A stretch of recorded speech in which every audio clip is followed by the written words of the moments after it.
Welcome to Inside the Force. I'm Greg Grunberg, a.k.a. Snap Wexley. It is a period of Star Wars mania, as new movies, comic books, novels, and TV shows populate the system.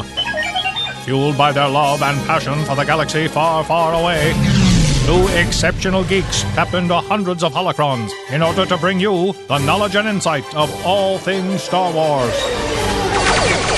Come and join them as they go inside the Force.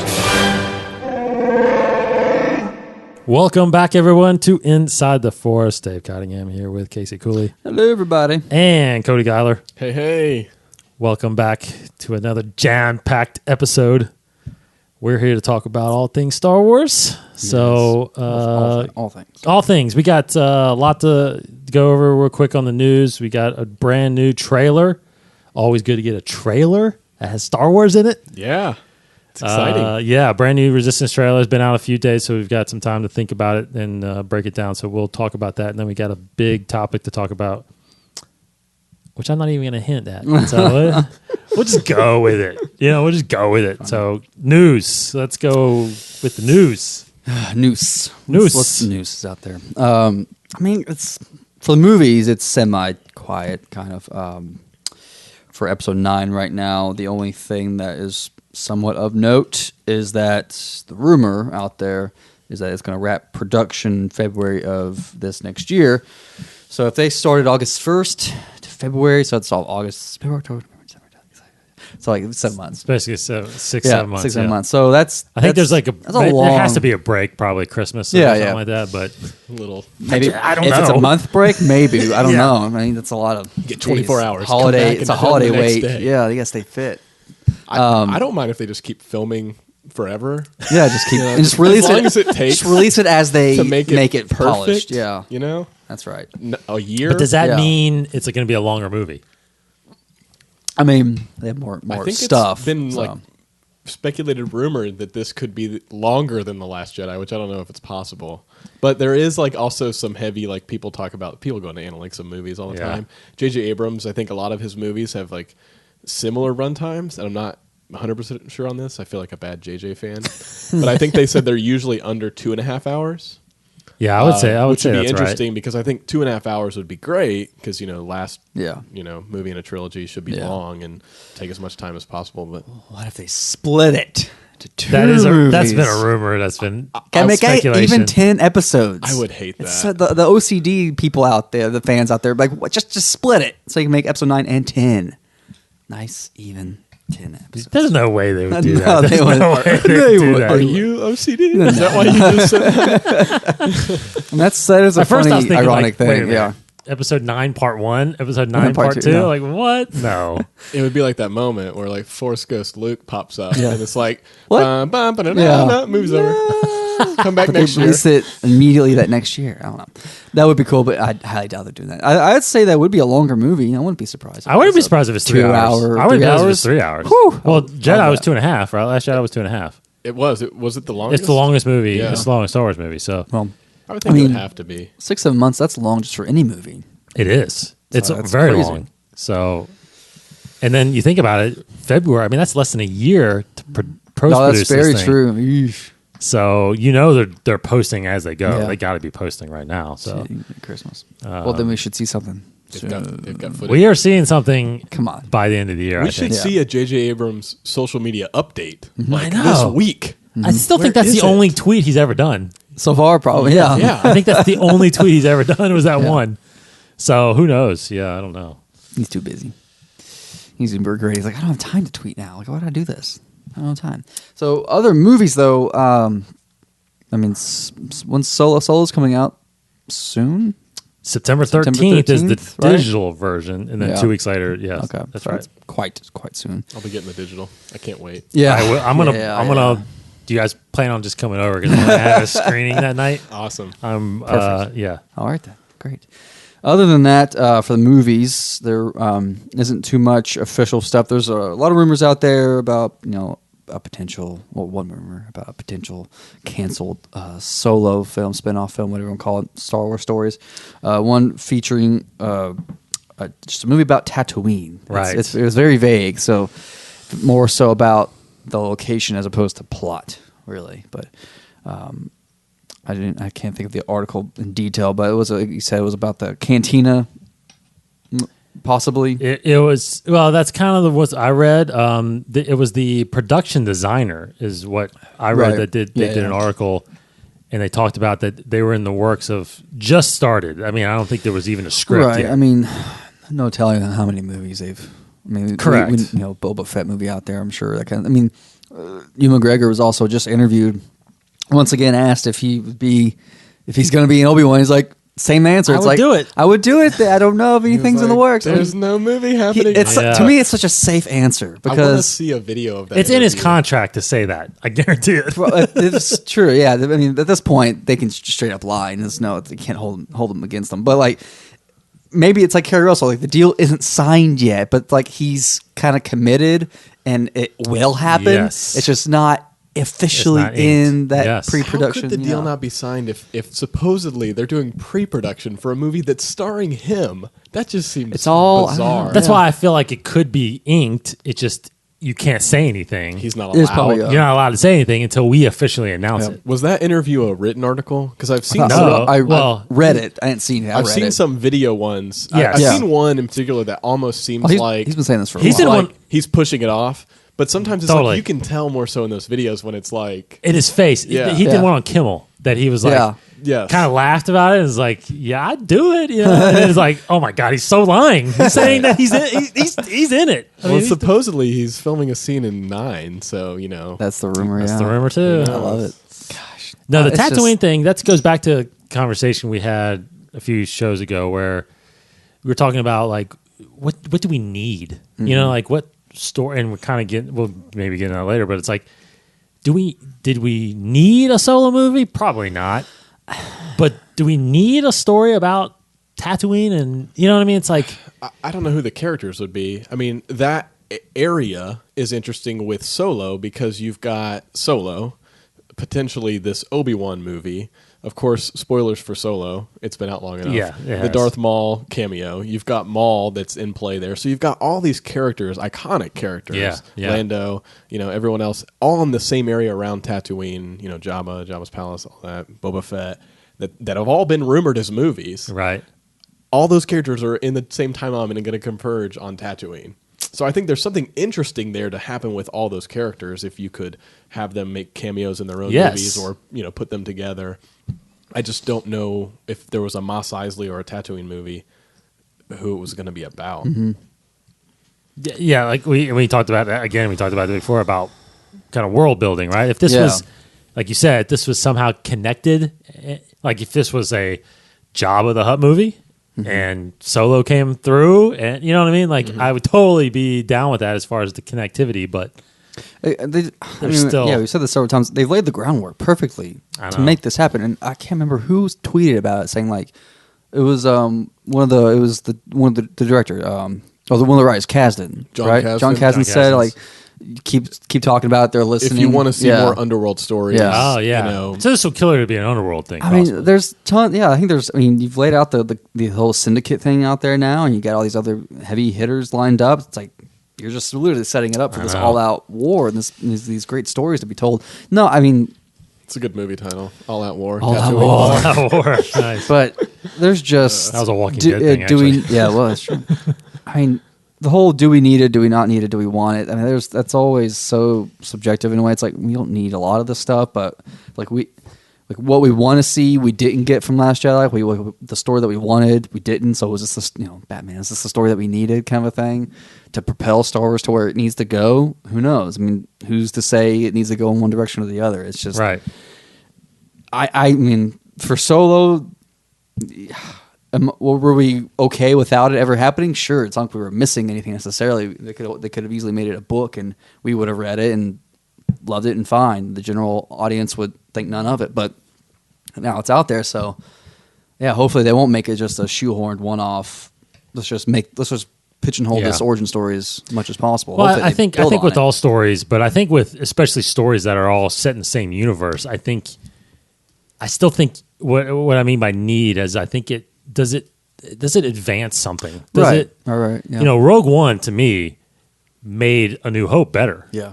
I mean, I think it told that incredible story of how, because they're basically, it's basically a write-off. I mean, it's like 7 and 8. I mean, they're butted up against each other. It's basically one big movie. Yeah.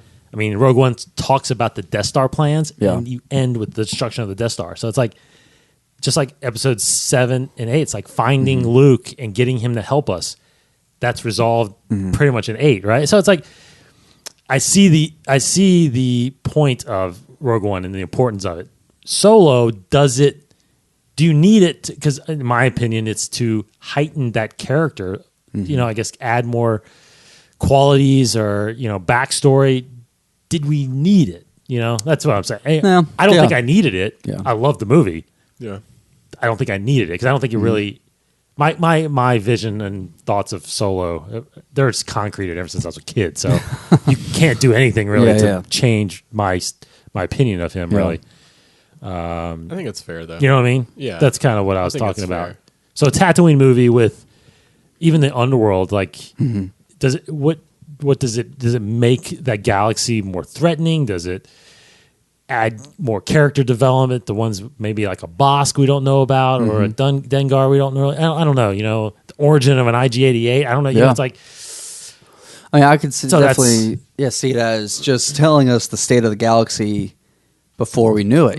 Just like the state of the underworld, like giving us exactly what the definition of world building. Like you are showing us this new part, even though we're familiar with the planets and some of these characters are still involved with this neck of the galaxy that we haven't quite seen yet. And hopefully Solo was that window, and we'll get more stories like it, and like the Darth Maul stuff. It won't just be a one-off. Hopefully it'll be a good payoff. I would hope that Darth Maul is paid off, because otherwise, in my opinion, the Darth Maul cameo is useless and unless you do something not with it. good unless there's a payoff in another movie because of how he was used. I mean, he's kind of just thrown in the end, and you're like, all right, well, what's going to come next? I don't want my payoff to be to go watch, like some Rebels short thing. Yeah. Because I already saw that. That's true. So your payoff can't be something you've already seen. That's right. At least in my opinion. But that's the hard thing with all this canon connecting. I mean, it's great, but you'd like the payoff to come in a later sequel. So I agree. I agree. And unfortunately, spoilers. He doesn't survive beyond Rebels. Yeah. So it's like he can show up in, whatever Favreau's doing or something like that. It's like the time's passed. So so you're right. That's a good point. But again, what's the payoff? Because he can't die. Before Rebels. So it's like, there's a lot you can do with him to show. Because I agree with you. Like I think in that original trilogy era in Rebels, all we know is the rebellion versus the rebels, or the Empire versus the rebels. Yeah. We don't know about that world. I mean, because you kind of learn with Luke out there is like the Empire's not really out in the Outer Rims part. I mean, there's stormtroopers here and there, but there's a lot of crime going on and stuff like that. So you just turn an eye against it. But see, like to me, Solo has a lot of unfinished, like the way it ended. To me, there's a lot of still loose ends, because my whole justification of a Solo movie was to justify Solo becoming this hardened smuggler. Yes. At the end of Solo, to me, he really wasn't like that. He still had this kind of like goofy cockiness that we love later on in the films. But that's why I think you need a sequel to, Solo won't die and Maul won't die, but you still have Kira there. That is that kind of crutch for Solo, that if she was killed off in a very dramatic way, then that would make his heart pretty hard. Agreed. Become that loner, like I don't want to get involved with absolutely anything. Not just when what's her name, Emphas Nest asks him to be a part of the rebellion, he's just like, no, it's not for me. And that's it. No, he needs to be more stern and like, don't want to be part of it. I'm running away from it, literally. Yeah. I mean, and it did clearly end like it would be continued. Yeah, I think so. I think there's definitely room for. Well, like, why doesn't he believe in the Force? I feel like that I wasn't love that. really touched on a lot. And like that's what Story Group I think is really, or just these writers and these creatives that are brought into to this world, is that's what they're really good at, is taking those little nuggets and like expanding on like Rogue One, like that one little line they expanded on it, or all these stories that we got in the 40th anniversary novel from a certain point of view. It's all these little nuggets that they just made a whole little short story around. We get that from other episodes of Rebels and Clone Wars, where they just take one little bit and they expand on it, and we get a great piece for. So I think that an explanation of why he doesn't, because if he saw Maul, why would he not believe in the Force? They're really putting them close together. So is it more, does he see Maul in that witchcraft kind of way because he's on Dathomir and there's the Night Brothers and the Night Sisters? So yeah, I don't know. So that's why I want to know that. So therefore, to me, I need that story so I can know everything. You need the continuing story. Yeah. Yes. Yeah, I agree. Hopefully they get to that, but We'll see. So yeah, I guess real quick news on the other stuff. The Solo novel finally is dropping September 4th. It's extended edition, very similar to what The Last Jedi was. There was a snippet. There was an a excerpt little that's out there. excerpt from his time in the Academy. I didn't get to read it, but I'm excited to read that does sound really interesting. Yeah, I should be done with Thrawn Alliances here next week, and then I'll jump right into that. But quick take. You know, to do you like it? Oh, I love it. Dave's quick take. I do. I right now though, it. What and I'm not going to give anything away, but what Timothy Zahn does so well, I feel like, in all his books, especially the Thrawn books, he has there's always something that still needs to be revealed. And I feel like in some books that I've read, Star Wars books, I can predict what it is either going to be, or I feel like they reveal it too soon and you kind of know how the story's going to play out, the rest of the way. With this one, there was like a mention kind of early on about what this was going to center around. And the whole time they don't say anything else. And I'm like, wait, what? This is going somewhere. And I have no idea where it's going. Like there's something that they're trying to discover that's huge. And I have no idea what it is. And I want to keep in, but I'm towards the end of the book. And obviously now I know what it is. And it's pretty crazy. It's an introduction to something in the Star Wars universe, especially in this timeline. That's like, wow, that is. And I'm sorry, because this takes place in two different timelines. Right. The one I'm talking about is actually the Clone Wars era. Okay. It's when Anakin and Thrawn are together, not Vader and Thrawn.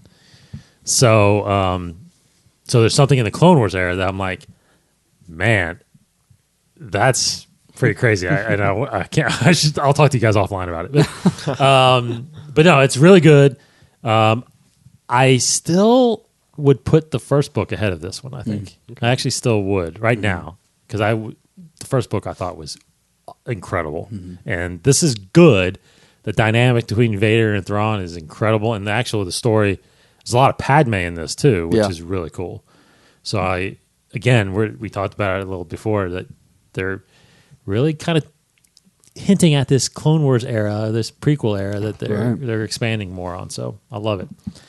So solo book coming out September 4th. Real quick side note before we get into Resistance. I don't know if you guys saw, but Kelly Marie Tran finally kind of spoke out, which I thought deserved a mention on here. Where did she speak out? She did an article with the New York Times. Okay. All I saw was there's a little article about it, and there's an excerpt that she talks about how you can read, you guys can look it up if you haven't seen it already, but it's she just felt attacked, and she felt that being the race she's from and the gender she is, that she got just not properly treated because of that. And it's true. I mean, there was unfortunately, a really sad quote in there where she says it wasn't like what people were saying or that they were saying things about her online. It's that she started to believe it. Yes, and that's correct. That is just super sad. And I just, hope that, people listening, fans like us as Star Wars fans, can just take this as an example of, we need to be more positive online in how we interact with and critique and talk about the things we love and dislike and like, and just find ways to be like just good, positive people to each other. Correct. We're all humans and we all have feelings, and there's real people behind these characters and people that make these characters. That's right. Was it on Reddit? Was it on pinned to the top of one of the threads? The Star Wars leaks is like even talking about how like harassment. Like, let's talk about how we should conduct ourselves. Treat everyone with respect. So it's people are trying to fight it, but did you see? Were you on the show when I was talking about the Simon Pegg interview? Did you see that? Yes, I saw. I mean, you told me. Yeah, I told you about that. Did you see that? I don't think so. Man, it's really good. If you look up Simon Pegg, he was interviewed for Mission Impossible coming out. Mm-hmm. And they brought up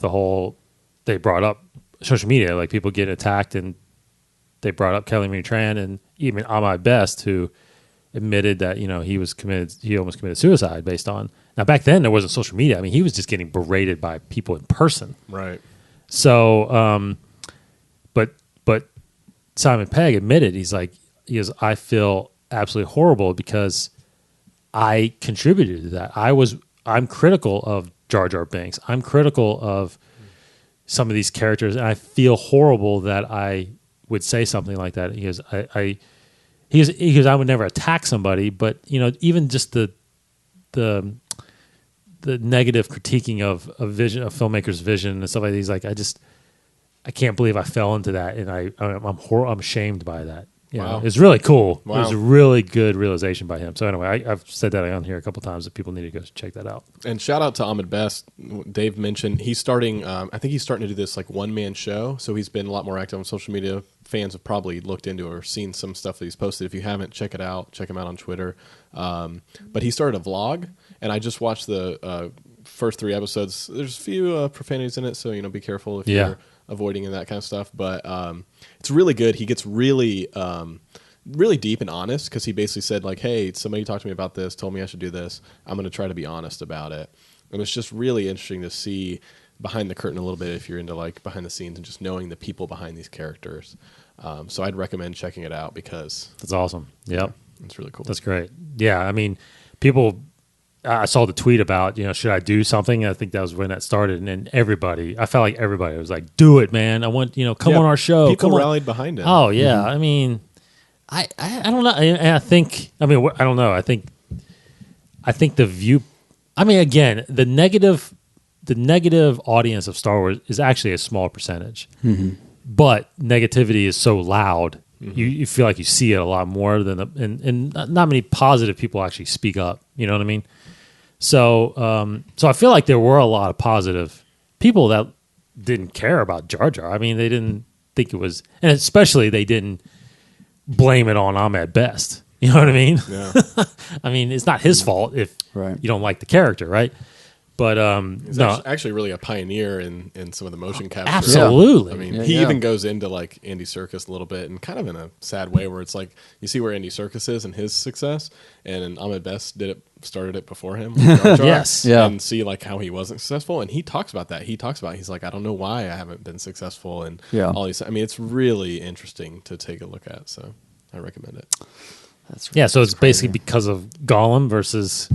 Yeah, Jar Jar. And he goes on to say, I will say a little bit about it because it's so interesting. He goes on to say that he wonders if it's how the director talked about it because Peter Jackson always talked about there was a person, Andy Serkis, behind Gollum in all interviews and anytime he talked about the movies. Mm-hmm. He just happens to say that George Lucas didn't do as much of that, and maybe it's because he's not as social of a person personality wise. He was always a lot more reserved in interviews and things like that.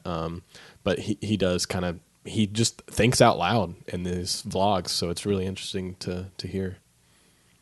Yeah, I don't know. I mean, I think that's tough because I think it was, even though Lord of the Rings was only a couple of years after Episode 1, but I mean, Episode 1 meaning that came first, so maybe people didn't know how to talk about it then. It was so new. It was really new. You know what I mean? So I don't know. But George wasn't a person that really described that much of what was going on behind the scenes, really.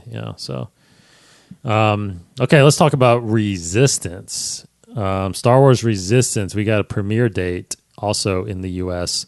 Sunday, October 7th at 10 p.m. on Disney Channel.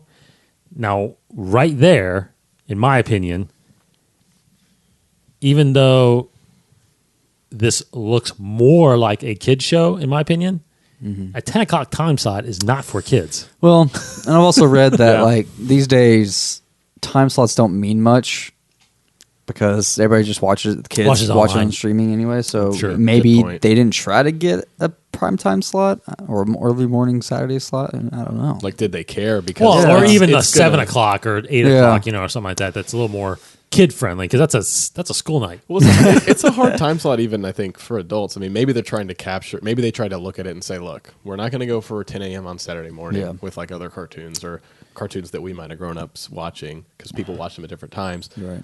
Let's at least put it at a time where adults can watch it. I know, and then all the adults will tune in. Yes, and then the kids will watch it whenever. Yes, but it's also probably because the second season is going to go on the streaming service. So is that right? Well, I just assume. I'm just straight to the streaming service. But I don't know, like, will they continue to do streaming service and Disney XD? Yeah. Like, well, see, this is Disney Channel. This is not XD either. It will. It's going to be put everywhere. It'll be it says subsequent airings on Disney XD. But the premieres will be on Disney Channel.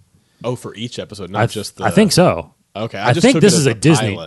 I think this is a Disney Channel. Yeah. As far as I'm reading, it's on. It'll debut on Disney Channel, Disney Now, which is the app, and on demand, with subsequent airings on Disney XD. Yeah, airings. Okay. So I think it'll debut on Disney Channel each time, but then re-air on Disney XD, which is different again because Disney XD is more slightly older. Well, slightly older, and I think Teenage. more of the comic and geek stuff. Because Marvel stuff is on XD. A lot of... That's what Rebels played. Rebels was on XD. Disney Channel is to me is more kids. They have the sitcoms, those sitcoms and stuff like that on Disney Channel a lot, and then then Disney Junior obviously is the really young kids, so it's not a Disney Junior. So obviously, but let's talk about before we actually get into the trailer fully. But let's just break down the actual animation style. So we're finally seeing the animation style. What did you guys think of the animation style? I loved it. Honestly, I mean, it's interesting. I'm not a anime connoisseur by any means. I haven't watched a lot of anime stuff. I've watched a few here or there. But I think it's really interesting. It mostly looks, I'm probably going to talk about it and not know what I'm saying with animation. I know a little more about live action. But it looks cel-shaded, I think, is kind of one of the techniques they use. But it looks like it's like 3D. Yes. Then meant to look cel-shaded and look a little more 2D. I think that cel-shaded look is kind of popular now. I know like The Legend of Zelda, one of the most recent games is using that for a lot of its stuff. Oh, cool. So it's kind of a popular thing. Very bright and very, and in some ways, a contrast to you, where it's like, it looks really 3D, but it looks so like, I don't know, like crystal. It looks very glassy, but colorful and bright. And, like the ships look really good. Yeah. I think, to be honest, that's my biggest thing that I took away from seeing the art style is I think the ships look better in this art style than, like, let's say in Rebels. Because it feels it has more of a physical, like real look to it in some strange way. Right. Like, it looks a little more 3D than like a Rebels 3D, I don't know if you guys are familiar with, but this animation style is very much like the Godzilla show on Netflix. Because like you, I don't really watch a lot of anime. Like I watched a lot of the anime cartoons of like Princess Mononoke. That movie, like that filmmaker, he does a lot of anime. So I've seen that, and then like the Batman anime that they had years ago with the Dark Knight and Airbender, which was kind of anime inspired, and Teen Titans is sometimes anime, or the old Teen Titans is anime inspired. But it feels like those where that very dramatic, characteristic animation. Like the main character seems very animated, like in the characteristic sense.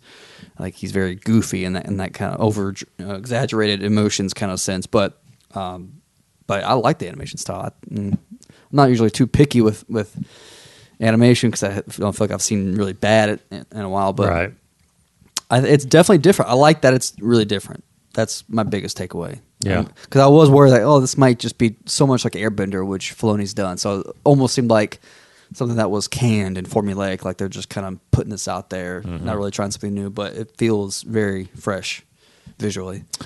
Yeah, I unfortunately, I think I want the Rebels look again. Yeah, you like that better? Yeah, I like in the Clone Wars look. Later Clone Wars is even better than early Clone Wars. Yeah, totally. And I feel like Rebels, even though they touted that it's supposed to be a little different, but it's still 3D. It still felt the same. Mm-hmm. It looks more 3D than this, which looks kind of 2D. Correct. Yeah. Right. With depth. Right. Is what this is, just a little depth, right? It's soft in the background and stuff like that. But totally. I think the 3D, I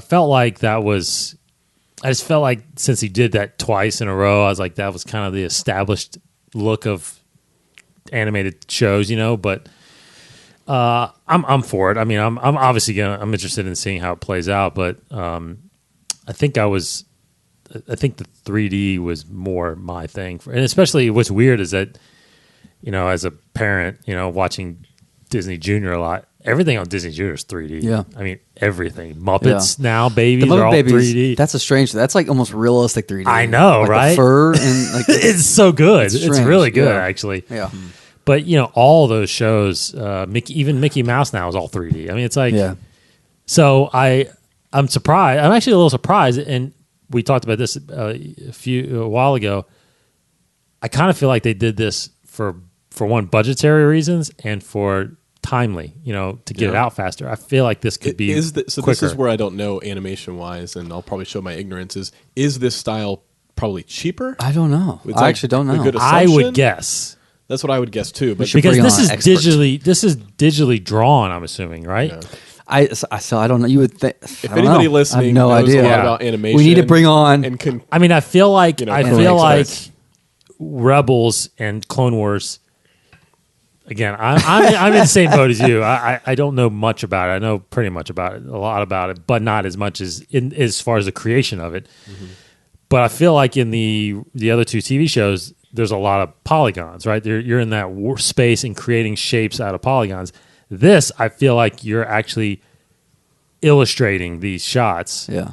And in the computer, not hand drawing. I mean, you're hand drawing on which in my sense, you will get more detail in this because in polygons you're restricted, right? You have to do a lot to make a curve. Like there's no curves in polygons, right? So a lot of people get tricked in the animation style. There's not really smooth curves in a lot. It looks smooth, but there's the more and more, like if you look back at the very first 3D animation, like you can see a lot of blocks, right, in what you would see in cheekbones or something like that. Right. So that was why it was so hard to animate a person's face, because you just couldn't get that smoothness. Mm-hmm. But obviously, as technology grown, you were able to add millions and millions and millions of polygons. You were able to get more of that smoothness, even though it's technically not. Anyway, that's what I know about it. Yeah. This, I think, because I'm looking at some of these pictures of these characters, and it's like there's you can get a lot more detail drawing it, right? Yeah. You can get those lines, and but again, in Rebels, when you light something, you literally throw a virtual light, right? Yeah. And you light them. This, you're drawing the light, right? So I mean, you're painting it. You're painting the light. Shadow lines are really how they show light. Exactly. Exactly. Yeah. So I think it could be. I don't know. I guess the difficulty could probably be the same, but I feel like the rendering of it might be a little quicker. And if it's faster, that would be cool. Yeah, I think it's faster. We could potentially then get more shows, more genres, more types of shows and eras, which could be good for Star Wars. And I would assume you mentioned cheaper. I would assume that Clone Wars in its height was the most expensive. Oh yeah, and Rebels to me looked cheaper. Like starting off, it did for me especially when I first saw it. Now it got to a point where and they scaled down some of their action set pieces to what we were used to with Clone Wars, and I think that was also budgetary.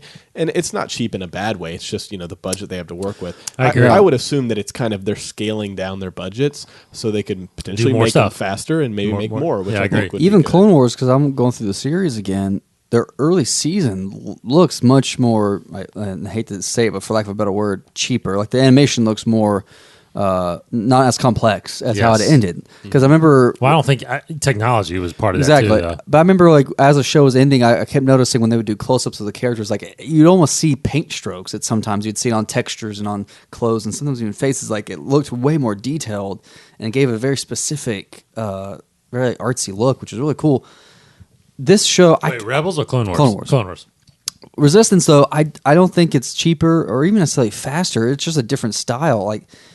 I mean, I think it's. I just finished this animation podcast, which went into such crazy detail about the whole process of creating a cartoon, and didn't go into anime because they're like even saying like anime is its whole different animal. We're barely gonna touch on anime. We're just talking about kind of more so the American cartoon cinema, so to speak. So, I mean, the technology's gotten better, but it's still there's still artists that go through frame by frame and go through make sure each thing is as detailed as can be within the budget. But so I would love to find somebody that can come on here and kind of talk about that side of the animation world. Yes, I need to find to somebody. do that.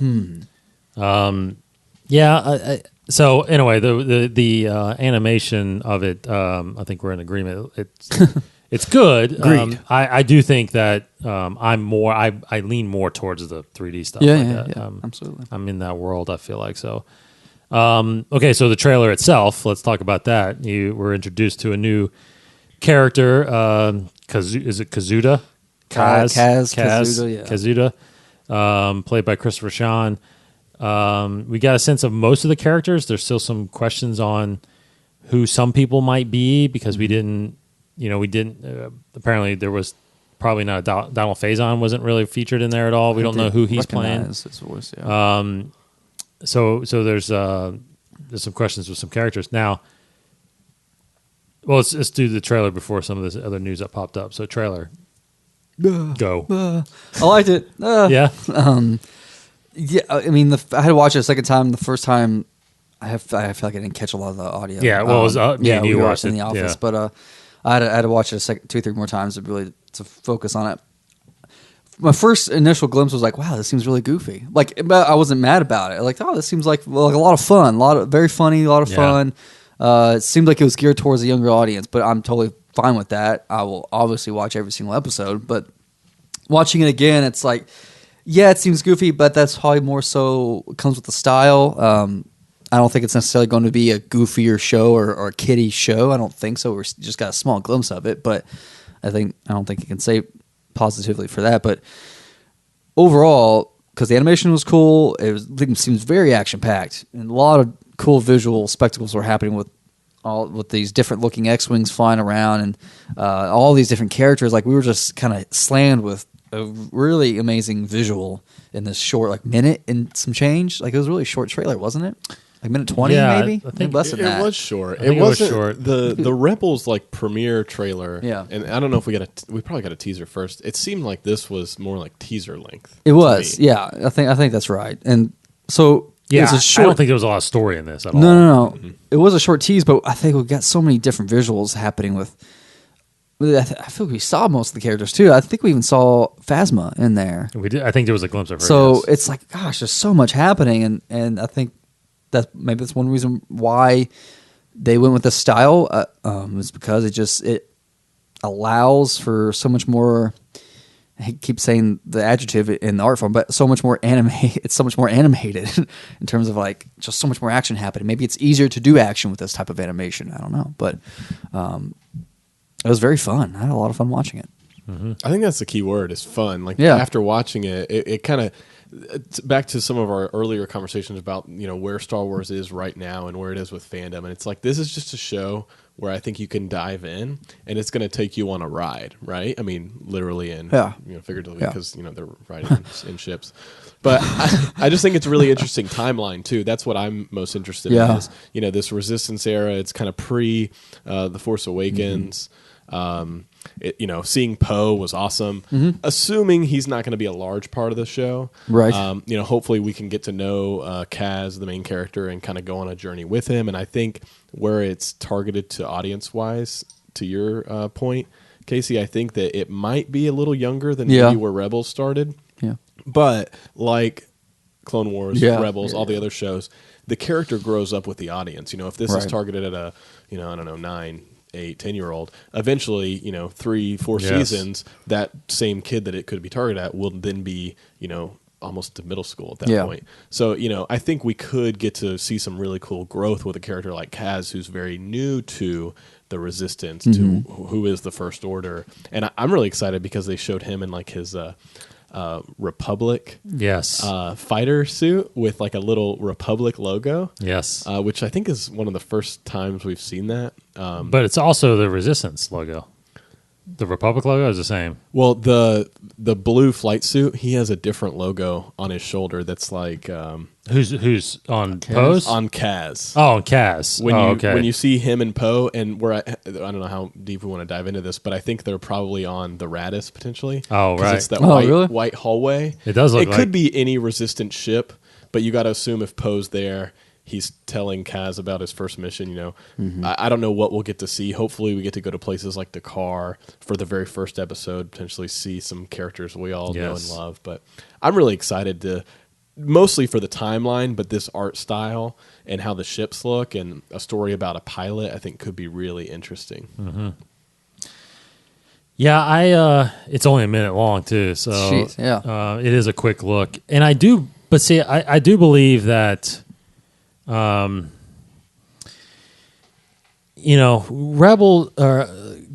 Wars came at me out of nowhere. Like I had no idea the movie. I really truly had no idea the movie was coming out.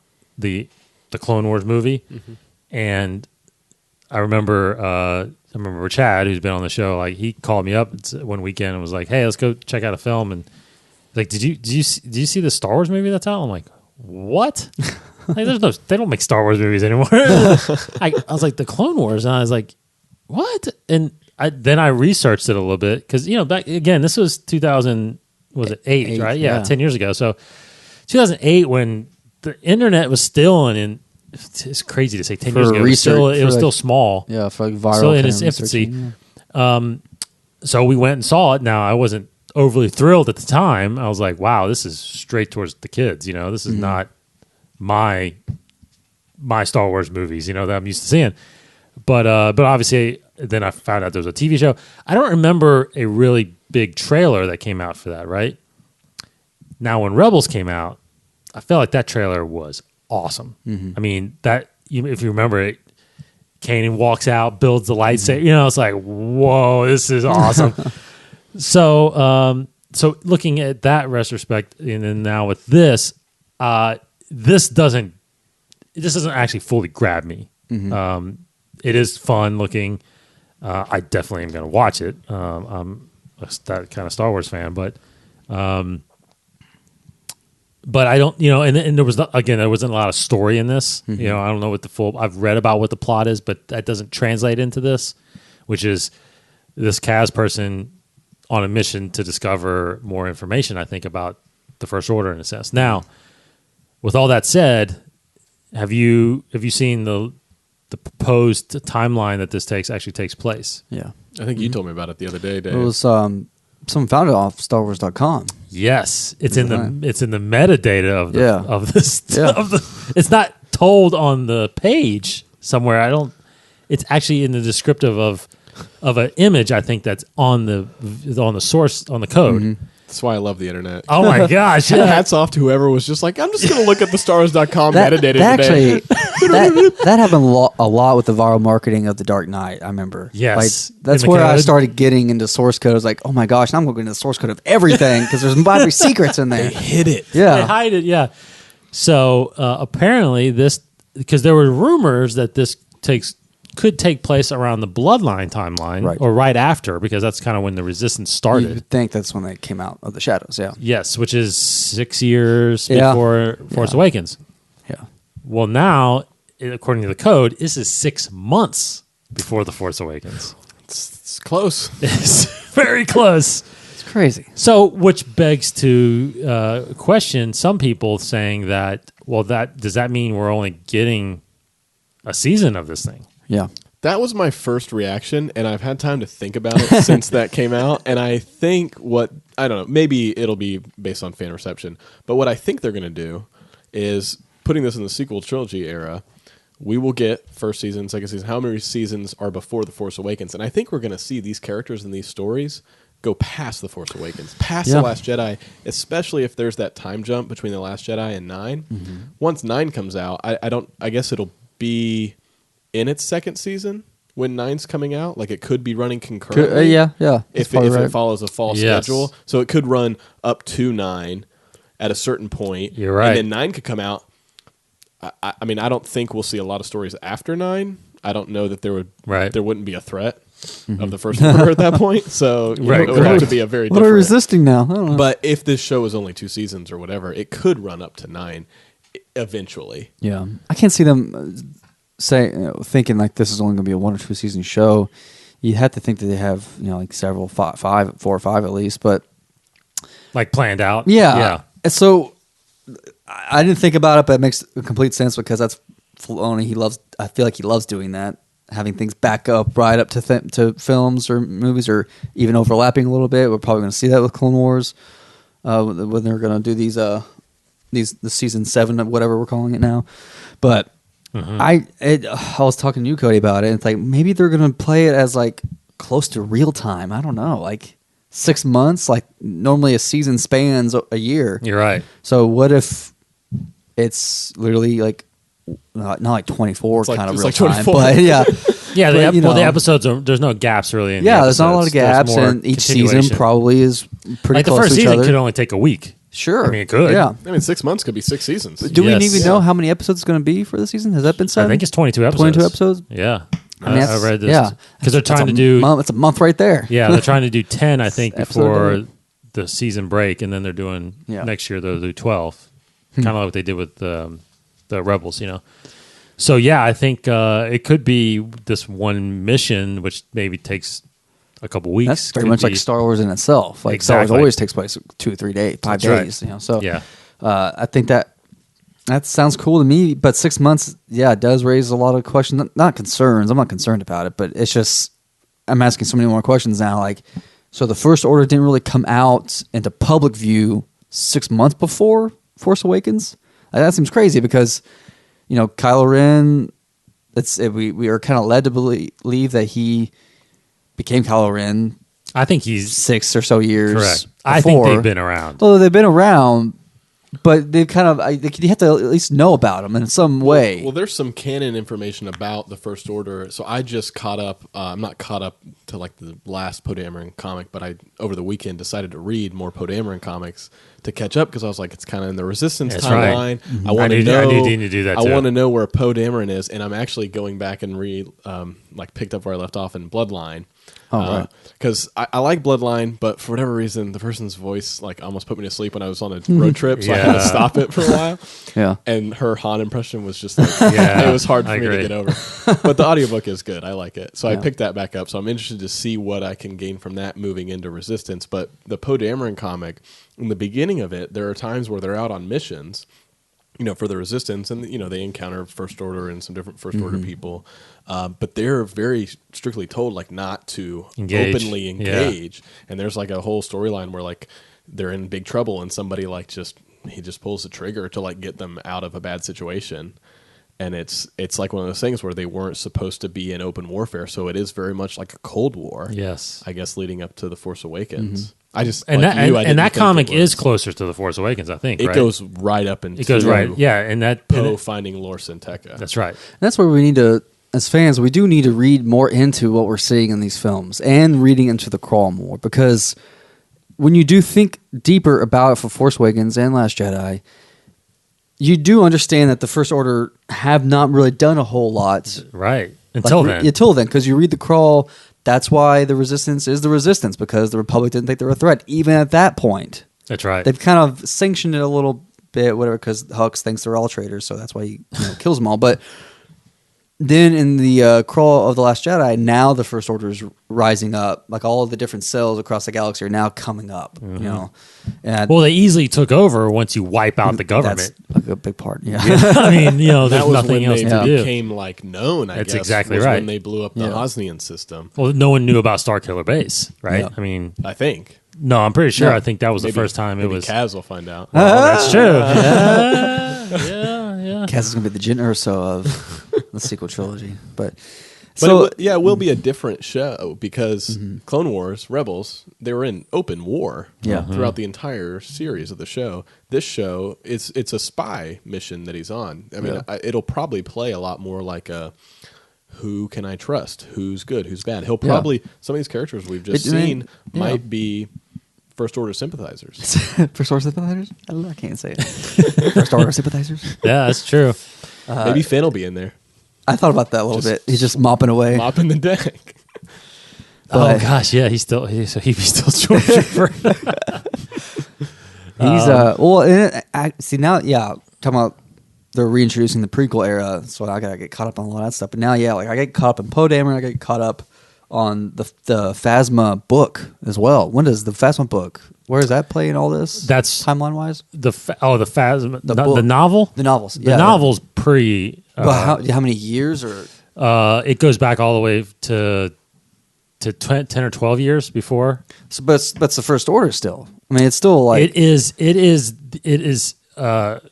talked about it. It's Hux's father, Brendel Hux. Mm-hmm. It's about him crash landing on her planet called Parnassus. Yeah, and how she got introduced and brought into the First Order. Which, yes, the First Order existed. It's still secretive though. Oh yeah, no one knows about it. No spoilers. You give a full report on it, but still, like, where does it end timeline wise? It ends. I think it ends literally close, like maybe a year or two before Force Awakens. I feel like we need to think of try to read that and think of that in context of this too, because Phasma was a part of it. So it's just they're putting the show in a very specific point in the timeline. Like I feel like that's a lot to keep track of. Like, where are we? Where have we not gotten to yet? Where what's happened in the past? Because at the beginning of the book, have you heard of Cardinal? Yes. Cardinal, Cardinal is interrogating a Resistance pilot. And we think he's in the show too. We think that because he's that red stormtrooper, basically. Mm-hmm. At least that's. But in the book, he was described as having a First Order stormtrooper. Yeah, this one. The picture they showed was a normal, wasn't it? Looks more like Death Trooper, didn't it? A Death Trooper. It was a Death Trooper helmet. So I don't know if they changed it, but I don't know how. Yeah, I have to look. I can look that up. But anyway, real fast before we get on to our main topic is the full cast list came out also, and Leia Organa is listed as in the show. Makes total sense. I just pumped my fist. Yeah. For all Yes. you, podcast listeners. Yeah, I was like, I'll do it on the mic. Rachel Batera is the voice of Princess Leia Organa. Awesome. So General Leia Organa. Leia. So she will be in the. I feel like she will be in the show a few times. I feel like you she's would definitely think, going to be man. in the pilot, and then hopefully we get to go back to Dakar, back to the Resistance. Hopefully Kaz isn't on the Colossus looks like a really cool area, that big platform ship area.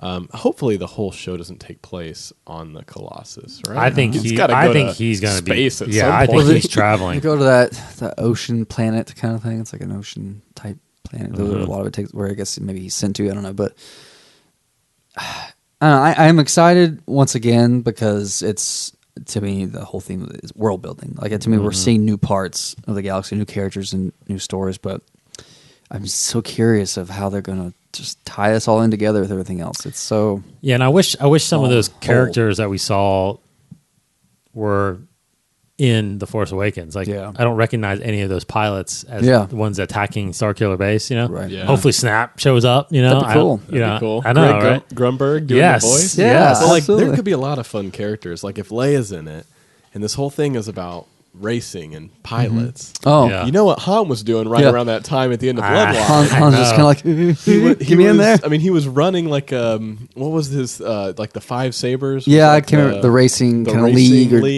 remember what that was, but yeah. I mean, you got all these hotshot Greer's pilots that are part, yeah. racing. And you can get Alden to come in and voice him. He right? could. I'm just saying. Kind of cool. You get Harrison Oh, Ford. you could get Harrison Ford. Maybe. Yeah, actually should, but There's a lot I don't of- know if he's going to do that. There's a lot of voice actors out there that can do it, but Yeah. I mean, there's plenty of awesome. I hope we see a lot of the characters from the movies. I hope we see Holdo. That would be awesome. Oh yeah. Corcella. I hope we see. Corcella, I would love to see definitely. these other characters that we haven't really gotten to know yet.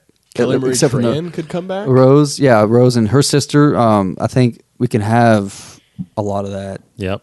Unsung heroes from the movies rise up through this show. I think that's what these shows have done so well.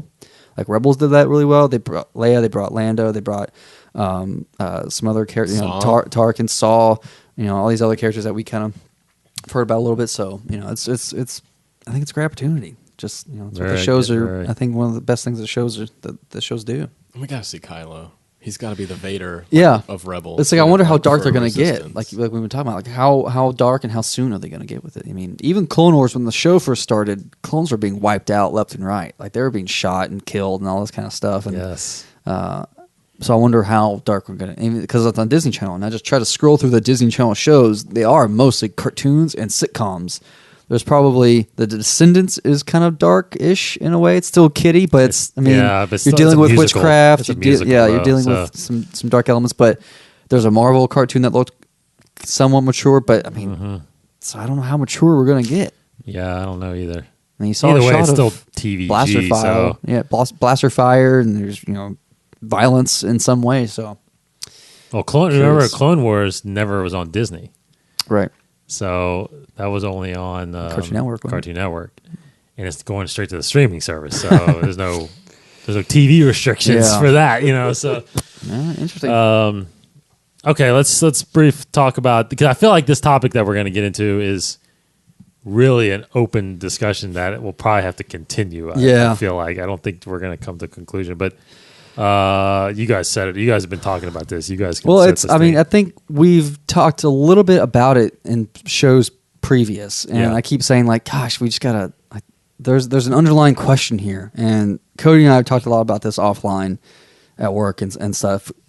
And Cody's a great way of explaining, but it's basically we're just at an interesting part of Star Wars storytelling, and some fans don't know where it's going to go after Episode 9. The Skywalker Saga is about to end.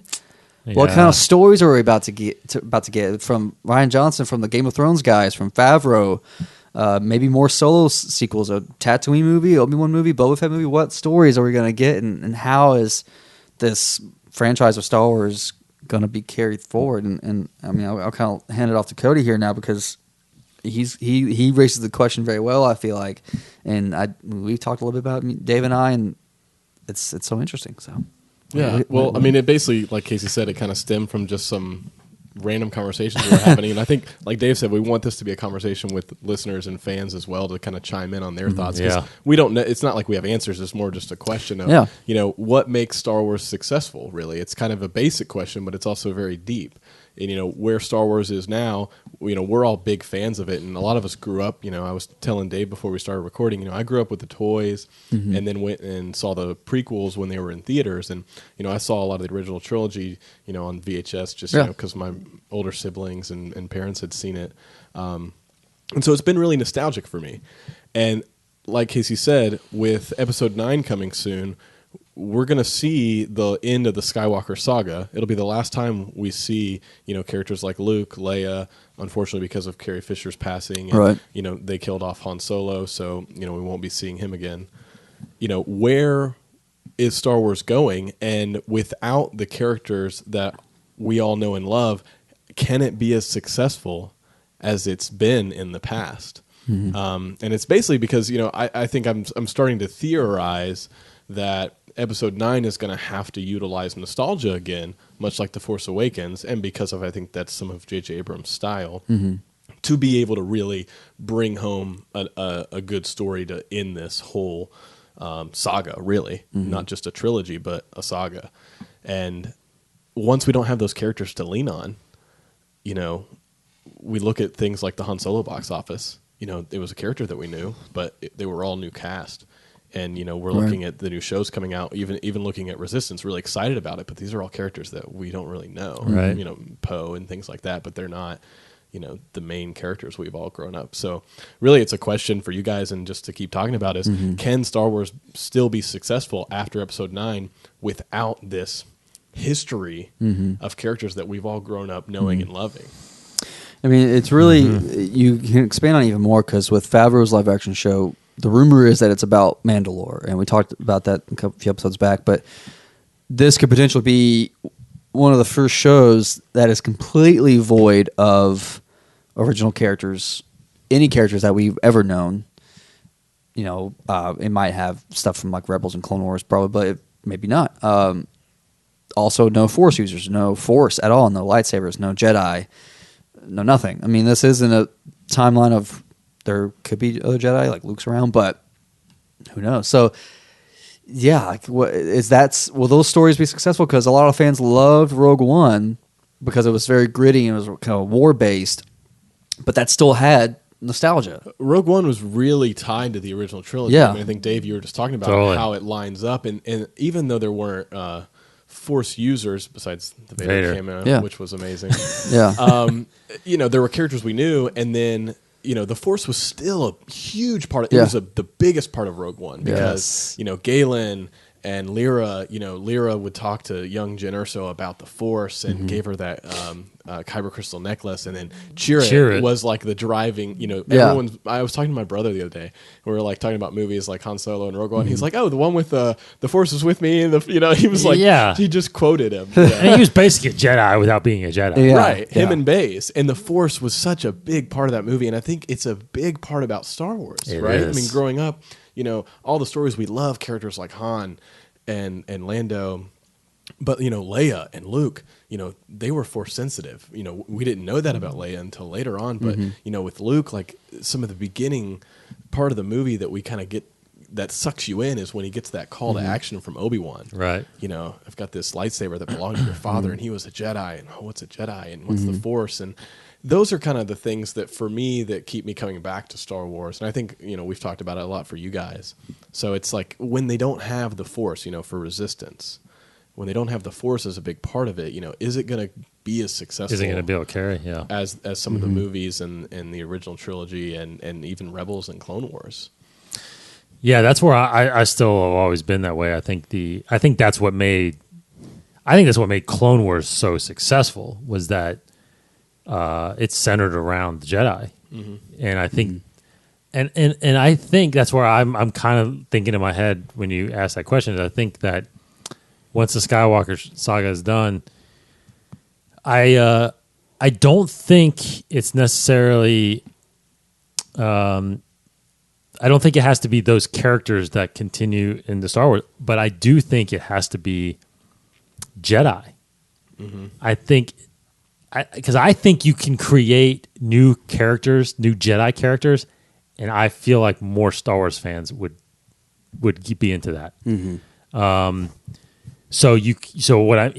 that's either obviously you can do now. You can either go back to the prequel era, or even before that, when the height of the Jedi was still around, or after 9, there's a new order, and you can go beyond. Yeah. But I still think you have to do stories about the Jedi because I agree. Because think about the mystery of Episode 4 when you first see it is who is this hooded old man? Like the Jedi. That's so mysterious. Now we know exactly how it was, how the whole order worked, how the temples worked, and all that stuff. But when they ignite lightsabers, it's like there's no feeling describes how that works. So anyway, so I think. I don't know how Rebels would have done without Kanan and Ezra. Yeah. And bringing back Ahsoka obviously really helped. Oh, yeah. Yeah, that was big. I don't know how Resistance survives without, like you said, without the Force, without, honestly, if you bring Kylo in there, I think you're getting somewhere because I think fans would really appreciate that and at least feel that sense of the Force that's in it.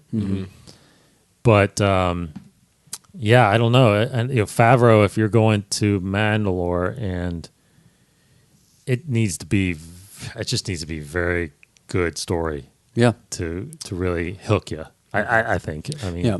Now, unless the window's totally there, but they could talk about the Darksaber, correct, and the Vizsla. The Tar Vizsla, I think was his name. Tar Vizsla, yep. The Jedi Mandalorian, and so that could very well trickle in if the Darksaber was still that symbol of who leads Mandalore, and if Bo-Katan and her clan is still around, then that could definitely be carried on. So there could still be that small element of the Force in there to kind of bring us back into that world, because you can put these stories in the same kind of galaxy and the same kind of planets, and people can dress the same and use the same weapons and use the same ships and talk the same language and hit the same music and the same adventures and the morality of good versus evil and the adventure of it can still all be there. That's what Solo had. Solo's very adventurous. You had it looked Star Wars. It sounded like Star Wars, but was it Star Wars? I mean, you had the mall scene at the end, which kind of made it like a Force. You were reminded, like, okay, there's a Force user. We are in this world. I forgot, but here's a clear example. We're still in this because he uses the Force to pull the lightsaber and he ignites it, and you were reminded, like, okay, that's it. That's where we are. Just like Vader at the end of Rogue One's like, okay, that's where. Yeah, I'm totally where. I know exactly where I am in this world. Are we going to get that with Favreau's show? I don't see that from happening. Resistance, maybe with Kylo. But to me, that is what makes Star Wars. Otherwise, and again, this is just me. There's no right or wrong answer. I don't think. Maybe there is. I mean, I don't want to be the one guy that say like there is one definitive answer that you have to have the Force, because I feel like that's very debatable maybe to some people. However, I do believe you do need the Force some capacity. Whether or not you have full-fledged Jedi or not, I would absolutely love it if every story did, because they're awesome. Yeah. But the Force is that, as Obi-Wan says, that that energy that binds the universe together. I think that binds the Star Wars universe together. Very true. So that has to be in these stories. And so whether or not we get a Han Solo sequel, he doesn't know about the Force. He doesn't believe in the Force. He's heard of it, I'm sure. It sounds like he's heard of it. But he doesn't believe that there's one all-powerful Force controlling everything. So his stories will reflect that, but we still need to see why he believes that. So he sees it, doesn't believe it. So, well, I think the Han Solo bringing that up is a good part of this conversation, because there's a lot of factors to why it didn't perform as well at the box office. I still enjoyed it. I thought it was good. Yeah. But was it as good as a story that has a Force user? Maybe not. I don't know that. I think I like those. Like you said, I think I gravitate to the stories about the Force. I gravitate a little bit to Rogue One because it has that DNA. Mm-hmm. Even though maybe I like a character like Han better, than somebody in Rogue One, but Chirrut, he just has this. He's searching for something greater than himself, and I think that's kind of what Star Wars is about too. And even like with I'm going to go back to the Poe Dameron comic. There's a really good moment in there. It's a story's about no Force users really, but the whole journey. The reason why he's on, the reason why there's a comic is because very early on, Leia is sending him to go find Lor San Tekka. It just takes him like 29 issues to be able to do it. Yeah. But there's a story like halfway through where there's like I won't say who, but there's like a fighter pilot who dies, and Leia starts talking, and then she asks Poe to come up and say some words, and he starts telling a story that's basically a story that Leia told him about when Obi-Wan, disappeared into the Force. And he says, like, I'm going to misquote him, but he says, we're not this stuff. And he says we're luminous, and this is Poe talking. Wow! And he's like, and it's really touching. Cool. And I can't remember what issue it is. It might be like 14 or something. But he's like goes over to the coffin, and he's like, he's not here. And he talks about the Force being this sort of greater power, and sort of this. It almost makes it like a religious type thing, but it's just such an interesting way to tie the Force into a storyline about people who aren't Force sensitive, and that's the part where I feel like that one issue in the comic sold the whole comic for me. Yeah. The whole run, because it tied the Force in. Yeah. And it made it important. It made Jedi important to the story. I mean, the Force is still felt through people that have no connection to the Force, like you just said, but I, from a very young age, always thought it was interesting in Return of the Jedi when Akbar says, "May the Force be with us." That's right. Says he's clearly not a Force user, otherwise he would have survived, just like Leia did in Last Jedi. But so that's it's like people know it's there, but they don't have the connection to it. It's like religion in our world. It's like Christianity, but I feel like it touches every country, every continent, every state, whatever, pretty much. But you either think it's a hokey thing or you think it's legit, and so it's very the same. So, I to me, it's even if, like Ryan Johnson, it's like an unexplored part of the galaxy. To me, it would seem kind of silly or kind of unbelievable if the Force had no part of his corner of the galaxy. Because to me, the Force, everybody should at least know of some aspect of the Force, either they just heard about it or whatever. But who knows? Maybe he does find that one corner of the galaxy. I mean, he can write whatever he wants. So, but to me, it has to trickle in somehow. Yeah, because can you even really imagine Rogue One without that aspect. Right. Not at all. Not at all. I mean, that was a very good, and I think what it comes down to is you take that element out of Rogue One. How different is that movie than any other war movie? Really, you know what I mean? Like, I think as fans, we want to see something that we know is not part of this world. You know, and even though it is very religious in a sense, but you know, people that use the Force as a power or or as an influence, it's very mystical and very magical, and I think it's what we all appreciate fully about Star Wars. And I think if you, of course, Disney's listening to us, but of course, if you weave that through your stories, I think you're going to be, you're going to live. This is going to live on a lot longer than we expect. Be more successful. I totally think so. I think my only worry, I'll say this as a kind of fear for the future of Star Wars, is that, you know, with or without the Force, and the Force needing, as we're talking about, to be a very backbone of these stories, is when those nostalgic characters, because, you know, original trilogy, prequel trilogy, sequel trilogy, they all still have a familial connection, which is the Skywalkers. That's right. Once that family line is kind of done and their stories are done, you know, we can have these new stories about other Force users and other things. And, you know, stories like we can go back and tell Obi-Wan movies and things like that, which will be cool. But if they're brand new characters and they're kind of like the Skywalkers, but they're different, or they're like Broom Boy or whatever, they're like, will it feel like Diet Star Wars? Just 1 calorie, not Star Wars enough. You know? Like, that's my worry. Like, what if they introduce another Chosen One? Yeah. I mean, that's possible, right? Jeez, I guess. Yeah, they could. But I agree with you. I think I don't know. I think. But what is the what is the opposite thought? Do you think that they need to continue the Skywalker line in order to keep this success going? It's a good question to put back on me, because I don't know. Maybe it's just my worries. Or is it time to move on? Yeah, timing is everything, right? I think. Yeah. Is it time to move on from the Skywalkers? Because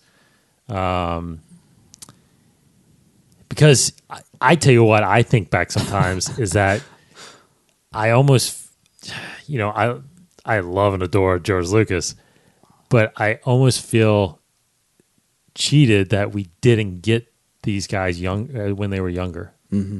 Like in the early 2000s, after you did Episode 3, you could have done 7 with a younger Mark Hamill, with a younger Harrison Ford. Yeah. You know what I mean? You could have done Episode 7 then. And again, as we talked about behind the scenes kind of things, I mean, it was revealed later that they were talking about Episode 7. George, Mark, and Carrie, they were talking about Episode 7 before Disney bought them. So I felt like we would have still got George's 7, 8, 9, but that's neither here nor there now. But you know, maybe if we would have gotten those earlier, and we could have gotten 10, 11, 12 with them. Sure. Who knows? But maybe that would have created more of a foundation. I don't know. But I think Disney, with the buyout, obviously knew that at least Kathleen's strategy was that we need to just expand this as much as we can. We cannot focus on the Skywalkers solely. At some point, and again, I don't know when that is, at some point, when does Vader not become the face of Star Wars? Yeah.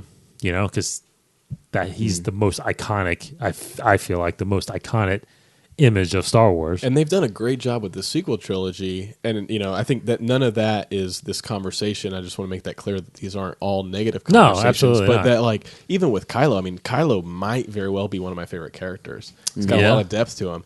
And even with his imagery, they kind of caught lightning in a bottle a second time with Kylo, and how much, you know, his face is plastered all over the toys and the lead up to The Force Awakens and The Last Jedi. I mean, coming out of The Last Jedi, him and Rey's story are, like, I think what I'm most excited to see in 9. Yeah. And I really also want to see Luke Skywalker again as the Force Ghost, but I might want to see Rey and Kylo more, which is like, wow. Well, the fact that they did that with the story is great. That is. So maybe these new characters like Rey, Finn, Kylo, Poe that we like, you know, maybe they can do that again. Yeah. But, you know, the idea of like how many times can you catch lightning in a bottle Absolutely. becomes difficult. But I do think we're in good hands with 9 and where we're headed. I think it's really interesting that we're going to get to see this finality to a Star Wars movie. I assume maybe they'll eventually go back and tell stories with Rey or Kylo or Finn or Poe or whoever survives. But yeah, I mean, I'll try to close out my thoughts too. But on a positive note, Ryan Johnson's story obviously didn't go how I thought it would.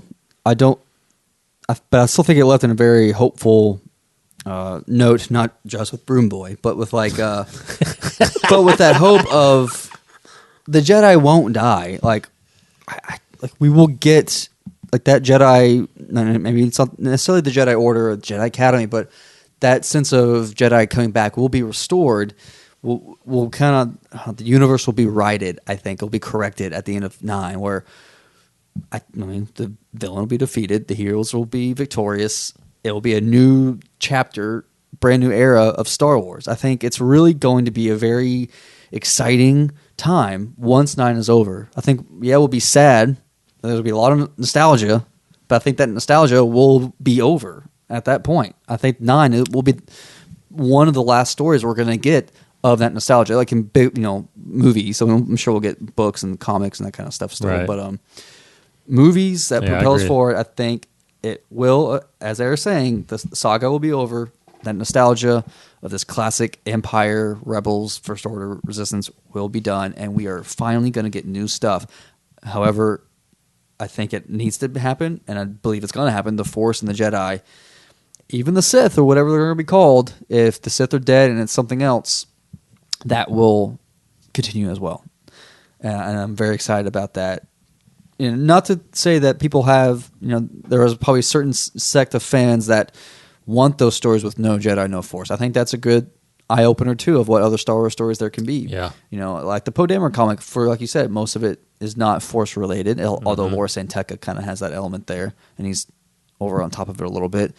Like the Chewie comic, or the Lando, the Dr. Aphra is Dr. very Aphra. popular. Yeah, absolutely. So like those characters, I think are like somewhat like lightning in a bottle. Like they're very good characters that could help propel it forward. But how far can it go? I don't know.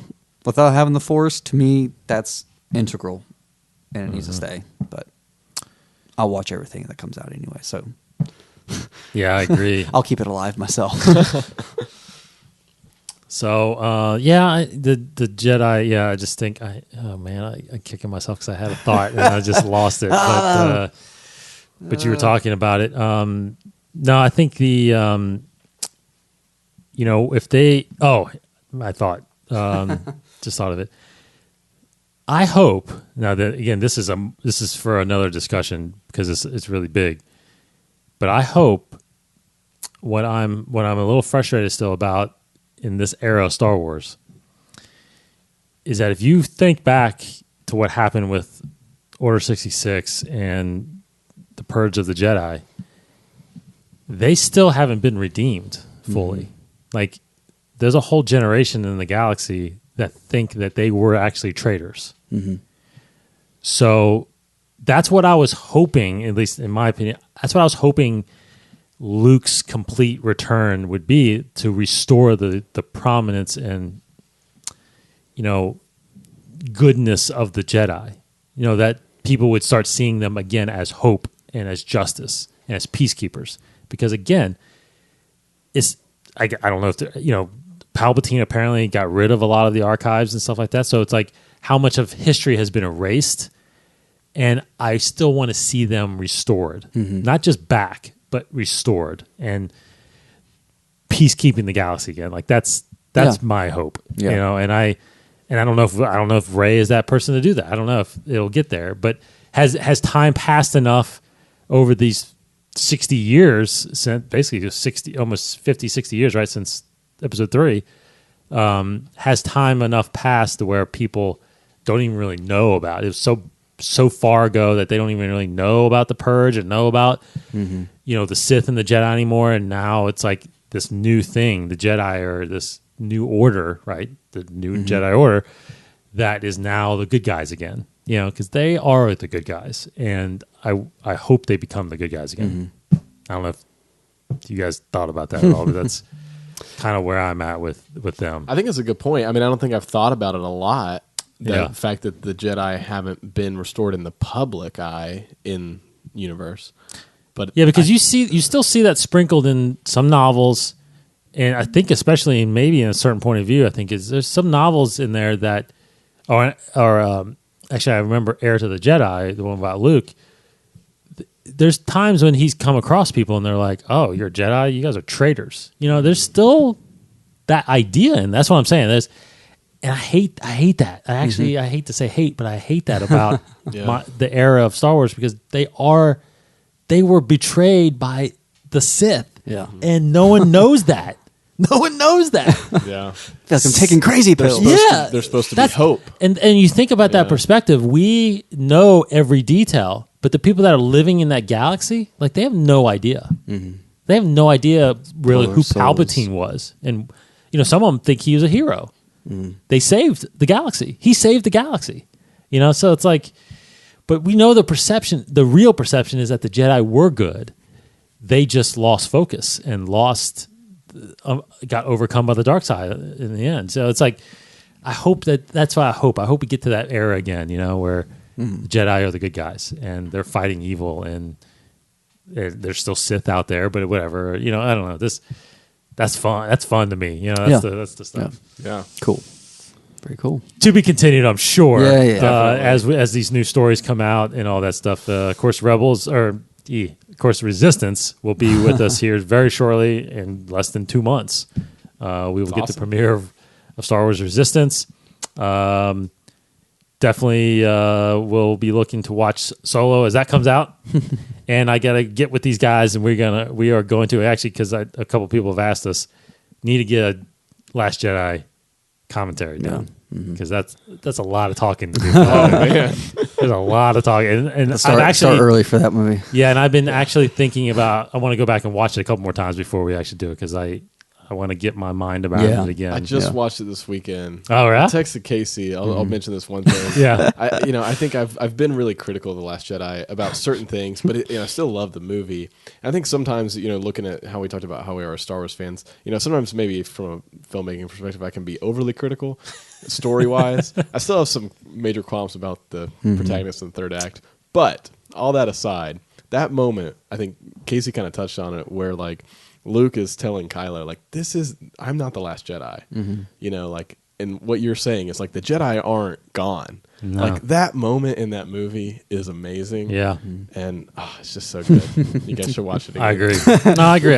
The more and more times I did watch it, I actually really enjoyed the Luke scenes a lot more. I really did. And, of course, I do like Kylo, but and I actually still think that throne room scene is one of the most best scenes in Star Wars. I won't forget everybody clapping when that was happening. Yes. Yeah. It's one of those moments where, like, you can still hear the clapping in your head of the theater. It's like, oh. Yeah, because even when we were in the prequels, you never really got that sense, those two people working together like that against such odds. It was so awesome. And the cinematography was going, all the fire and all that stuff is great. So, all right, so we will do a commentary very shortly, I promise. And then, of course, we're going to have to do a solo one. Yeah. Because that's coming out. So, all right, look forward to that. We appreciate everybody listening. Thanks, everybody. Thanks, Cody, for joining us on this episode. Thanks for having me. Yes, always. Go to InsideTheForce.com. Get all your stuff for Case Cooley. Greed and the fear of loss are the roots that lead to the tree of evil. It's a Clone Wars thing? Yeah. So you're rewatching right now? Yeah, that's good. I'm picking back up in my rewatching, but yeah, it's in chronological order. Oh yeah, absolutely. Have you done that yet? Still in season 1 though. I started. I need to jump back into it just because I've kind of been all over the place. But I need to jump back in. Yeah, I'm almost to season 4. Yeah, where it kind of starts getting in order again. Well, I'm doing like maybe an episode 2 a day, just because surprisingly, like my son, who's 1 now, he'll sometimes start to sit with me and just kind of just see whatever's on TV. If he's tired, he'll sit and watch it. But Grievous was on one episode and he got scared, which surprised me. It's like, I didn't think he was old enough to be scared by those kind of things, but I guess he is. So we'll take it slow. Wow, that's crazy. It was the episode where they go to Grievous's lair. I think it was called Grievous's lair. I can't remember. Yes, but he's like on the yeah. repair table, and like he's a scary guy. He was lit very creepily, and he's got a scary voice and scary face. So he looked at me and he was really sad. My daughter Sam was last year when The Last Jedi came out, she was 7, and she went and saw it. She was freaked out by Snoke. Freaked out. That's a scary face. Yeah, she covered her eyes the whole time when Snoke was on screen talking. Sad. So anyway, but she loved the movie. Yeah, she's like, I love Rey and I love Luke and all that stuff. So all right, thanks everybody for listening. We'll be back next week. Hopefully, get some brand new news and we'll talk about it and bring some more topics in the game. For Cody, see y'all. He's Casey. Goodbye, everybody. I'm Dave. May the Force be with you. Thank you for listening to Inside the Force, a Star Wars podcast hosted by David Cottingham and Casey Cooney. For more shows, additional content, articles, and the latest Star Wars news, please visit InsideTheForce.com. Inside the Force. For the Force within all of us.